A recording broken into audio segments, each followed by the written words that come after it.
Comment retrouver la motivation quand on a envie d'abandonner? Vous souhaitez retrouver votre motivation quand vous avez un coup de mou? Vous pensez tout laisser tomber car vous n'êtes plus motivé? Et si votre motivation n'était pas la seule raison de votre succès? Bonjour à tous, je me présente, je suis Lenny de LearnyBox et je suis moi-même un infopreneur qui gagne sa vie grâce à cet outil complet qu'est LearnyBox. Si vous voulez découvrir cette plateforme pour vous lancer et commencer à gagner de l'argent sur le net, découvrez leur service via la formule gratuite sur leur site internet. Alors, comment faire face aux épreuves quand on se lance sur le web? Le problème majeur par lequel tout le monde passe au début n'est rien d'autre que la peur de se planter. On finit par se dire « Tu vois, finalement j'avais raison, cela ne marche pas, ce n'est pas fait pour moi ». On ressasse encore et toujours, puis on conclut « Finalement je ne vaux pas grand-chose, etc. » Nous sommes tous passés par là. Le rôle de LearnyBox aujourd'hui est de vous aider, de vous booster pour pouvoir vous donner des clés et que vous arrêtiez de vous dire que le monde du web n'est pas fait pour vous. Vous avez un projet, vous avez une expérience, vous avez un vécu, votre propre histoire. Bref, vous avez un truc au fond de vous qui vous a poussé à vous lancer. Il ne faut vraiment pas le perdre et persévérer. Ne soyez plus démotivé. En fait, c'est déjà marrant ce truc de démotivation. Cela veut dire que vous avez eu besoin d'être motivé pour faire les trucs. Moi, je ne crois pas. Soit on y va, soit on n'y va pas. Je ne suis pas du tout de l'école des motivateurs qui disent « Yes, on y va !» parce que c'est une énergie qui demande de l'énergie. Et au bout d'un moment, si vous grimpez comme ça de manière à la limite presque artificielle dans des sphères d'énergie, on y va, au bout d'un moment, cela va retomber. Du coup, soyez vous-même et amusez-vous. Faites avec ce qui se passe à l'intérieur de vous. Amusez-vous à être vous dans l'expérience de la vie.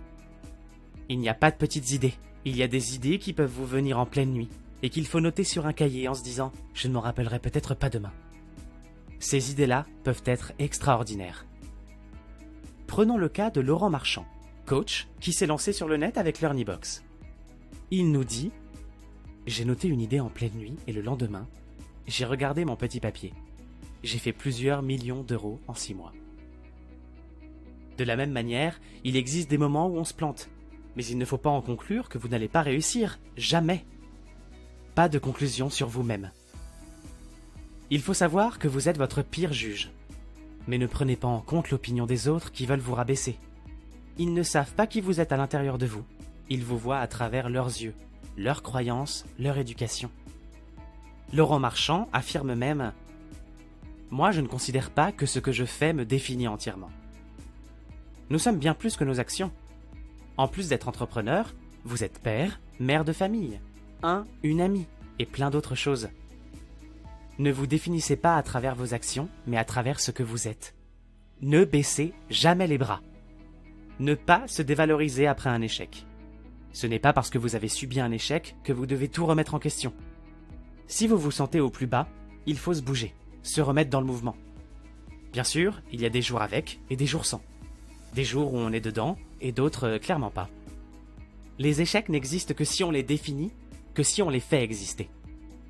À partir du moment où vous ne considérez pas vos non-réussites comme des échecs, vous pouvez alors les considérer comme des apprentissages pour réussir la prochaine fois. Le mood du mouvement.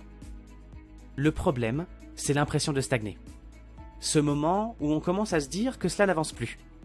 Et tous les matins, on se dit « Oui, il faut que j'envoie un truc au support pour leur demander où est le formulaire, que je regarde des vidéos tutos, etc. » En fait, c'est là où il faut s'alerter, en se disant « Attention, là je suis sorti de mon mouvement. Pourquoi je fais cela? C'est quoi qui m'intéresse vraiment? Comment je kiffe les choses? Qu'est-ce que j'ai à dire? Comment mon corps s'exprime dans mon énergie et comment cela peut faire du bien tout autour de moi? » Quand je sors du mouvement, c'est comme si je commençais à bloquer moi-même les choses. Parce que simplement, je me mets dans un autre mood. Le mood du mouvement, c'est quelque chose. La solution, la modélisation. Si vous êtes perdu et découragé, reprenez votre projet et demandez-vous « Tiens, comment ont fait les autres qui ne se sont pas plantés ?» Il est important de se poser la question. On parle encore de la modélisation. On est en vie, donc on est tout le temps dans une évolution. S'arrêter, c'est arrêter de croire dans le mouvement de la vie. Il faut faire attention, car le cerveau humain croit vraiment tout ce qu'il veut. C'est-à-dire que l'œil ne voit que ce qu'il veut voir. Cela veut dire qu'il n'y a aucune vérité en ce que je vois et aucune vérité dans ce que je crois. Il n'y a que des vérités dans ce que j'expérimente. Il faut expérimenter, parce qu'il n'y a que cela à faire. Même en cas d'arrêt, on est en train d'expérimenter. Il y a tant à faire, tant de possibilités qui s'offrent à vous. Alors quels sont les conseils de nos experts pour foncer? L'Euromarchand vous dirait: je pense que quand on se lance dans une entreprise avec un outil comme LearnyBox, cela veut déjà dire qu'à l'intérieur de nous, il y a de l'idée. Mais on se fout de l'outil, on se fout des gens qui vont t'accompagner, on se fout de ton cousin, de tes parents, on se fout de tout cela. Ce qui est important, c'est de conserver cela en tête, en se disant: c'est pour cela que tous les jours je me lève, c'est pour cette foutue idée que j'ai eue. Moi, c'est exactement ce que je fais. Est-ce que l'idée de départ vous porte vraiment et suffisamment? Et là, vous allez peut-être retrouver des ailes pour vous envoler et peut-être sublimer votre idée. Si ce n'est pas vous, quelqu'un d'autre le fera. Mais je pense que c'est probablement mieux que ce soit vous qui le fassiez.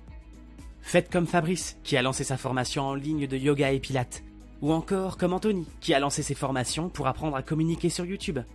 Comme Yannick, qui a mis en place des formations autour du commerce digital. Ou encore comme Silou, qui a lancé ses formations pour apprendre à cuisiner et qui s'est fait plus de 100 000 € le mois de son lancement. Tous ont su mettre en avant leurs compétences, pratiques et connaissances pour se faire de l'argent. Et cela leur a réussi. Et vous, qu'attendez-vous pour vous lancer? LearnyBox vous propose d'essayer ses services gratuitement jusqu'à ce que vous fassiez vos 4 premières ventes. Vous n'avez plus aucune raison de ne pas devenir votre propre patron. Il est temps de passer à l'action et de cliquer sur le lien dans la description pour vous lancer vous aussi dans l'aventure extraordinaire de LearnyBox. À bientôt chez LearnyBox les amis!